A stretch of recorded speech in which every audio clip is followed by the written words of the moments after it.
Hello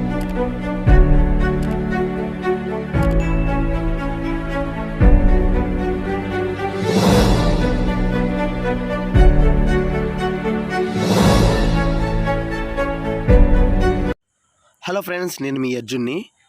ఇప్పుడు మనం ఈ వీడియోలో ఒకసారి ఈ హెచ్డి కిట్ అనేది మనకి డ్యామేజ్ అయింది. ఆ హెచ్డి కిట్ని ఎలా చేంజ్ చేయాలి, ఎలా మార్చాలన్నది చూస్తున్నాం అనమాట ఈ వీడియోలో. ఫ్రెండ్స్, ఈ వీడియో చూడండి ఒకసారి. మనం సామాన్ని రెడీ చేసుకున్నాం. మన గురువు గారు అంటే మొత్తం ఈ కిట్ ఆయన అన్నమాట. అవి మనకు చెప్తూ అయితే జరుగుతుంది. నేను మీ వీడియో తీసి పెడుతున్నాను. వీడియో చాలా కష్టపడి తీస్తున్నా ఫ్రెండ్స్. కొంచెం లైక్ చేసి షేర్ చేయండి, సపోర్ట్ చేయండి. అలాగే మరిన్ని వీడియోస్ కోసం సబ్స్క్రైబ్ చేసుకోండి. ఇక్కడ చూసారుగా ఫ్రెండ్స్, ఇది ఎల్బిఎస్ అనమాట. అసలు మనకి ఎల్బిఎస్లో ఈ కేబుల్ కిట్ ఎలా పోయిందంటే, ఎల్బిఎస్లో మార్చర్ అనేది ఎక్కువ చూసారుగా, మార్చర్ అనేది ఎక్కువ రావడం జరిగింది. సో ఎల్బిఎస్ బుష్లు పేలిపోయినాయి, హెచ్బిస్ కూడా పోయినాయి అనమాట. సో ఎల్బిఎస్ మార్చర్ కండిషన్ ఉంది కాబట్టి మళ్ళీ కిట్ వేసిపోతే మళ్ళీ డ్యామేజ్ అవుతుందని డైరెక్ట్గా ట్రాన్స్ఫార్మర్ కలపడం జరుగుతుంది. అంటే ప్రతి దానికి ప్రొటెక్షన్ అలా జరపడం, అలా పెట్టేయడం అంటే ప్రొటెక్షన్ ఉంటేనే పెడతాం అనమాట. అది వీసీబీ నుంచి వస్తుంది 11 kV. చూసారుగా, కిట్ అంతా రెడీ చేసుకున్నాం. కిట్లు కూడా ఉన్నాయి. కిట్లన్నీ ఓపెన్ చేసుకుని టూల్స్ అన్ని దగ్గర పెట్టుకున్నాం. ఈ కేబుల్ ఆల్రెడీ కిట్ పోయింది కదా, మనం ఈ యొక్క కట్టర్తో కట్ చేయడం జరుగుతుంది. చూసారా, చక్కగా నీట్గా కట్ చేసుకోవాలి. ఆ కిట్ పోయింది కాబట్టి మనం కట్ చేస్తున్నాము. మనం నీట్గా కట్ చేసుకున్న తర్వాత ఇవి ఇన్నర్ ఎలా ఉంటుంది అనమాట. 3 phase 3 core. చూసారుగా, ఇన్స్ట్రక్షన్ ఎక్కువ హెవీగా ఉంది. గురుగారు లోపల కేబుల్ ఎక్కిచ్చేసి కొలత పెట్టి కట్ చేయడం కూడా జరిగిపోయింది. చూసారుగా, నీట్గా కేబుల్ ఇన్స్ట్రక్షన్ తీసిన తర్వాత, పై ఇన్స్ట్రక్షన్ తీసిన తర్వాత పైన ఉన్న బైండింగ్ చక్కగా రిమూవ్ చేస్తున్నారు. రిజిస్ట్రేషన్ జాగ్రత్త తీసుకోవాలి. పైన దారాలు కూడా ఉన్నాయి కదా, ఆ దారాలు కూడా రిమూవ్ చేస్తున్నారు.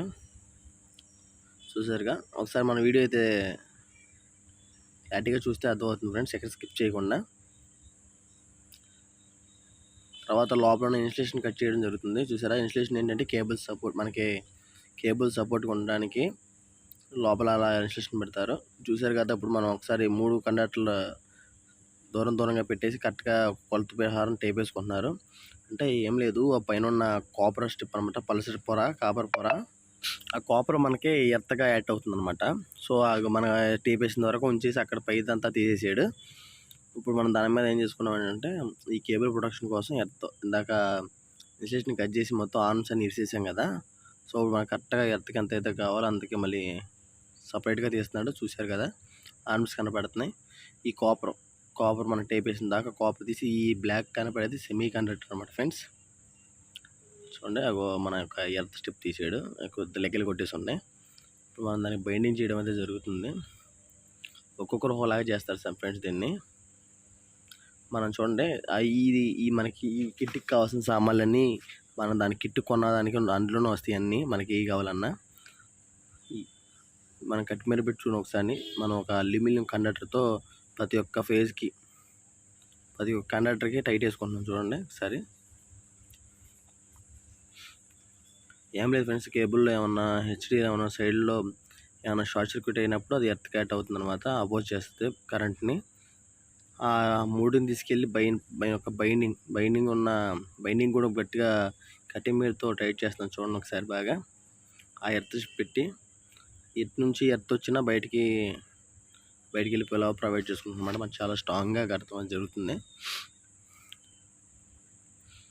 మంచి టైట్గా టైట్ వేస్తున్నాం అనమాట. జాగ్రత్త టైట్ వేసుకుని కట్ చేసుకుంటే దాన్ని లెహమా కొట్టేస్తే బైండింగ్ అయిపోద్ది. ఒకసారి టైట్గా ఉందో కూడా చూసుకోవాలి మనం, స్ట్రాంగ్ పెట్టుకొని. డబుల్ ఎర్త్ అంటే ఒకసారి టైట్ వేసిన తర్వాత కూడా సరిపోదు, ఇంకా 2-3 సార్లు అలా బాగా బైండింగ్. అంటే మన కండక్టర్ ఎప్పుడు లూజ్ ఉండకూడదు. లూజ్ అయితే ఎక్కువ ఓకే, లూజ్ కొన్నప్పుడు అది ఎర్త్ కాబట్టి ఏమైనా ప్రాబ్లం వచ్చినప్పుడు ఇబ్బంది వస్తుంది కాబట్టి, సో గట్టిగా టైట్ వేయడం జరుగుతుంది. అయిపోయింది, గట్టిగా వేసేసాం. ఇప్పుడు మనకి చెప్పాం కదా, ఆ బ్లాక్ ఉన్నదంతా మనకి సెమీ కండక్టర్ అన్నమాట ఫ్రెండ్స్. సో అది మనకి సెమీ కండక్టర్ ఉండకూడదు. సెమీ కండక్టర్ ఏంటంటే అది టెంపరేచర్ బట్టి కండక్టర్గా మారిద్ది, ఇన్సులేషన్గా కూడా పనిచేస్తుంది. సో మనం ఇప్పుడు ఆ కిట్లో అది ఏ టైంలో కండక్టర్గా మారిద్దో తెలియదు కాబట్టి టెంపరేచర్ బట్టి మారిపోతుంది కదా. సో మనం అది గాజు పెంకు అంటే సీసాలు ఉంటాయి కదా, ఆ సీసాలు గాజు పెంకుతో ఆ సెమీ కండక్టర్ అనేది మనం రిమూవ్ చేస్తాం. ఒకసారి చూడండి క్లారిటీగా. అలాగే 3 కండక్టర్లో చక్కగా ఇన్సులేషన్ అనేది రిమూవ్ చేయాలి. తర్వాత అది ఒక పేపర్, అది మన పైన ఉన్న పేపర్ ఇంకా మనం ఇన్స్టలేషన్ తీసి అదే సెమీ కండక్టర్ అనేది కట్ చేసాం కదా, సో ఆ రఫ్ పేపర్తో మనం దాన్ని అలా రఫ్ చేయాలి. పైన ఏమన్నా ఇంకా తెలియకుండా కొంచెం అది కూడా పోతుందని మనం అది యొక్క మర్క్యూరీ పేపర్ టైప్ అనమాట ఫ్రెండ్స్. సో దాంతో రఫ్ చేయాలి నీట్గా. ఏం లేదు అంటే సెమీ కండక్టర్ మనం సీసాతో తీసాం కదా, ఇంకేమన్నా అది ఆ కండక్టర్కి ఏమన్నా ప్లేస్ ఏముందేమో అని దాన్ని కొంచెం రఫ్ చేయడం జరుగుతుంది. అలా ఉన్నా కూడా కండక్టర్ మనకి అట్మాస్ఫియర్ బట్టి ఏంలా కొంచెం ఉంటే అట్మాస్ఫియర్ కండక్టర్గా మారిపోయి షార్ట్ సర్క్యూట్ అయ్యే ప్రమాదం ఉంది. సో స్మూత్గా చేసుకోవాలి. ఇప్పుడు ఇది ఒక టిష్యూ పేపర్ అనమాట. టిష్యూ టైప్లో మన కండక్టర్తో ఉండడానికి లిక్విడ్ టిష్యూ ఇస్తాడు. అంటే ఇప్పుడు మనం రఫ్ చేసిన మర్క్యూరీ పేపర్ ఉంది కదా, ఆ పేపర్ టెర్మినల్ కూడా కండక్టర్కి కేబుల్ కనుక్కుంటాయి కాబట్టి టిష్యూ పేపర్ కూడా ఈ కిట్లో సపరేట్గా ప్రొవైడ్ చేస్తాడు. చూసారు ఫ్రెండ్స్, మనం ఇందాక ఈ ఎర్త్ రాడ్ వేసిన మీద పచ్చి రబ్బర్ అన్నమాట. ఇది పచ్చి రబ్బర్ అంటారు, ఫెట్ రబ్బర్. దాన్ని గట్టిగా వేయడం జరుగుతుంది, గట్టిగా స్ట్రాంగ్గా. చూడండి అది దానిపైన మనం ఇన్స్టలేషన్ టేప్ అనేది వేయడం కూడా జరుగుతుంది అనమాట. ఇన్స్టలేషన్ టేప్ కూడా వేసేయడం జరిగింది. ఇప్పుడు మనం కిట్ ఎక్కిచ్చేస్తున్నాం ఫ్రెండ్స్. సరిగా ఆ కిట్ని చక్కగా కండక్టర్లో ప్లేట్ చేసి బ్యాక్ సైడ్ పెట్టేయడం జరిగింది. ఇంకా మనం ఇప్పుడు ఆ యొక్క సెమీ కండక్టర్కి ఇన్స్టలేషన్ మధ్యలో ఇది ఒక ఆ సెమీ కండక్టర్ అనేది లేకుండా అక్కడ అట్మాస్ఫియర్ అనేది యాడ్ అవ్వకుండా మనం ఒక అది వెట్ రబ్బర్ లాంటిది ఆ టైప్లో అక్కడ మనం ఇన్స్టలేషన్ లాంటిది ప్రొవైడ్ చేసుకుని దానిపైన సిలికా జెల్ అన్నమాట. అదే సిలికా జెల్ చేసి సిలికా జెల్ కూడా రాస్తున్నాం అనమాట. చూసాగా సిలికా జెల్ కూడా రాయడం జరిగింది. ఇంకా డైరెక్ట్గా మనం ఈ ఇన్స్టలేషన్ ట్యూబ్లు అన్నమాట. ఆ ఇన్స్టలేషన్ ట్యూబ్స్ అనేది ఎక్కిచ్చేసాం అక్కడ కరెక్ట్గా. మనం ఇప్పుడు గ్యాస్ బండ్ ద్వారా మనం ఫైర్ అనేది అంటించుకొని ఇంకా చూసారు కదా ఈ విధంగా హీట్ చేయాలి.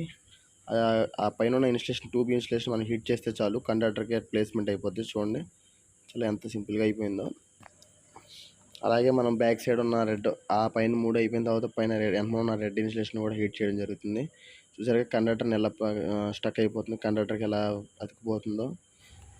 అలాగే జాగ్రత్తగా చుట్టూ ప్రతి వైపు మనం హీట్ చేయడం జరగాలి. నీట్గా కండక్టర్కి అయితే కండక్టర్ ప్లేస్మెంట్ అయిపోద్ది. అలాగే మనం జాగ్రత్తగా ఎక్కడ ఎయిర్ గ్యాప్ అనేది లేకుండా హీట్ చేసుకోవాలి. అలాగే పై ఇన్స్టలేషన్ ట్యూబ్స్ కూడా ఈ లాంగ్ ట్యూబ్లు అంటారు, ఈ లాంగ్ ట్యూబ్స్ కూడా కండక్టర్కి వేసేసి హీట్ చేయడం జరుగుతుంది. ఒక సైడే మనం హీట్ చేస్తే ఏమంటవుతుందంటే ముడతలుగా ఈ కండక్టర్కి వేసి ఇన్స్టలేషన్ డ్యామేజ్ అయిపోతుంది.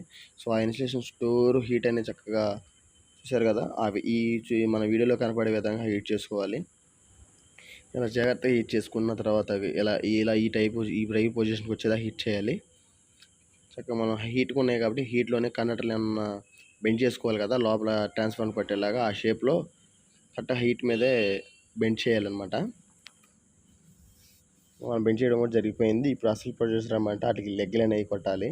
ఆ లెగ్లు అనేది పైన మనం వదిలేం కదా, ఆ ఇన్స్ట్రక్షన్ కరెక్ట్గా మెజర్మెంట్ పెట్టుకుని లెగ్గలు సరిపోయే అంటే మనం టైట్గా బిగిస్తే ఈ బుష్ల మీద అనేది లోడ్ పడితే ఈ బుష్లోంచి ఆయిల్ లీక్ అవ్వడం జరిగిద్ది. అందుకే మనకి ఎంతవరకు అయితే కావాలో అంతవరకు చూసారు కదా మెజర్మెంట్ పెట్టి కట్టర్తో కట్ చేసుకుని ఒక్కొక్క లెగ్ ఎక్కిస్తాం అనమాట. చూసారుగా ఈ లెగ్ మన